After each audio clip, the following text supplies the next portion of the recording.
السلام عليكم ورحمة الله وبركاته. أخواني الأعزاء، أحب أوضح لكم بخصوص الكتاب.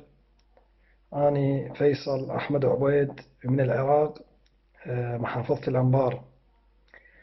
قرأت كتاب السجين وشفت، يعني من خلال قراءتي شفت الكتاب بمعاناة بخصوص القضية الكردية بسوريا والمعاناة اللي شافوها والتهجير. يعني أني شيء غريب، يعني من قراءة هذا الكتاب، يعني شخص يعني دا يدافع عن القضية الكردية في سوريا، ويتم اعتقاله بسبب مطالبة الحقوق. هم يريدون عيش كريم ويريدون حقوقهم، فهذا من يريدون حقوقهم هذا مو شيء سلبي، هذا شيء إيجابي، هذا من حقهم.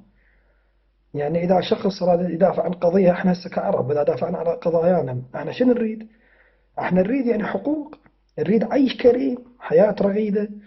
فهذا الشخص من قرأت هذا كتاب السجين للكاتب الأستاذ علي عبد الله كولو، وأوجه شكري واعتزازي للأستاذ علي عبد الله كولو. هذا الكتاب يعني صراحة أثر بي جدا، وكتاب هذا يعني في قمة النشر، وكتاب جيد جدا. فهذا الكتاب به حقائق مؤلمة، واتضح لي هذا الكتاب ينقل معاناتهم والظلم اللي أذاهم، واللي تعرضوا من قبل النظام البائد. يعني لأن قام يعني يدافع عن حقوق الكرد، يعتبروا يعني إنسان، يعني هذا باطل وغيره. فهذا شيء زين، هذا بالعكس هذا إنسان شريف يدافع على أهله وعلى ناسه.